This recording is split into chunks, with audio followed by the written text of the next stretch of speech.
सुट ना किती मिळाली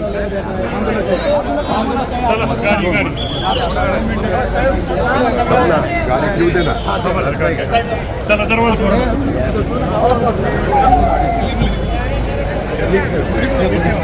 बोला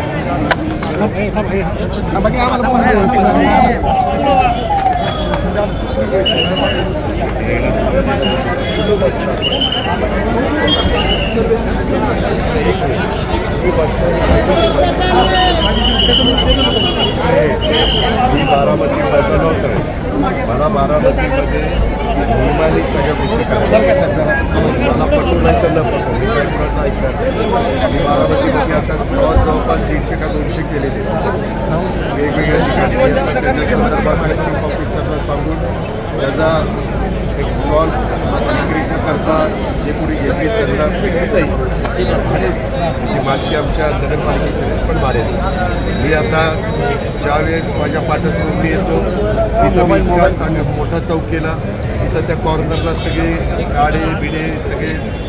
असं काहीतरी वर हे टाकतात साधं कपडा टाकतात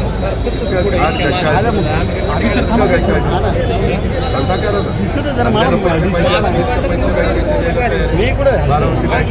PDCC बँक मजी मौलाना आझाद महामंडळाच्याकडनं जवळपास 3 लाख रुपये 300 लोकांना दिलेले किंवा खूप योजना आहेत आपल्या मागासवर्गीयांच्या करता आहे OBCच्या करता आहे महिलांच्या करता आहे धनगर समाजाच्या जे आता असा कुठला घटक अल्पसंख्याकच्या करता आहे सगळ्या घटकांच्या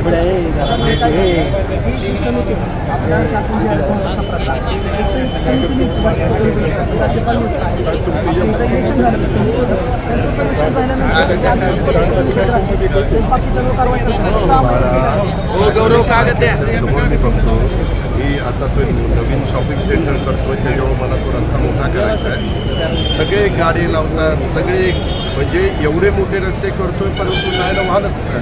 जायला जागा असते 4 चाकी वाहनं कुठं येणार कशी जाणार काय होणार प्रत्येकजण सगळ्यांना वाटतं आव जाव घर कमवायला कुठंही काही मार्ग काय तुम्ही आता पुरा मराठी कळत नाही मी काय सांगितलं 200 ते 300 गाड्या वेगवेगळ्या ठिकाणी कॅनॉलवर निर्माण केले रिवॉर्ड रोडला निर्माण केले पण ते भांडवलदार लोकांनीच घेतले सर्वसामान्य नाही तसं गाडीच विकली नाही भांडवलदार कसं विचार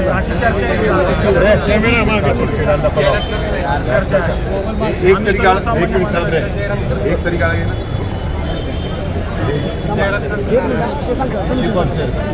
एक पण गाळा गेला नाही मला माहिती मी खोटं बोलत नाही तुला माहिती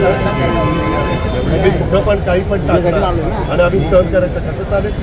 त्या संदर्भामध्ये आता आपल्या TC कॉलेज रोडचे ते मागं त्यांना तिथं बसवलं होतं त्या सगळ्यांना मी उचलतोय आणि दुसऱ्या ठिकाणी तिथं सगळा रस्ताच म्हणजे मेन बारामतीचा नटराजच्या समोरचा जो हे सर्कल आहे तेच सर्कल अडचणीत आलेलं कारण ते आता मोठ्याच्या मोठं मी केलं रस्ते तर किती मोठे केले तुम्हाला सगळ्यांना माहिती आहे का नाही गरिबांचा जर विचार होत असेल तर अरे बाबा गरिबांची म्हणता ह्याच्यात भेदभाव काय करताय मी तुला 3 लाख रुपये कर्ज मी देतोय म्हणलं ना कर्ज प्रकरण आता आताची सिच्युएशन अशी आहे जर यांच्यावर कारवाई केली यांनी असं दिलं की JCB लावून पाडणार तोडणार फार गरीब आहेत महिला तुम्ही जर वैध समाजाच्या महिला बसल्याचं अडचण असते ह्या संदर्भामध्ये ते नियमाने असतील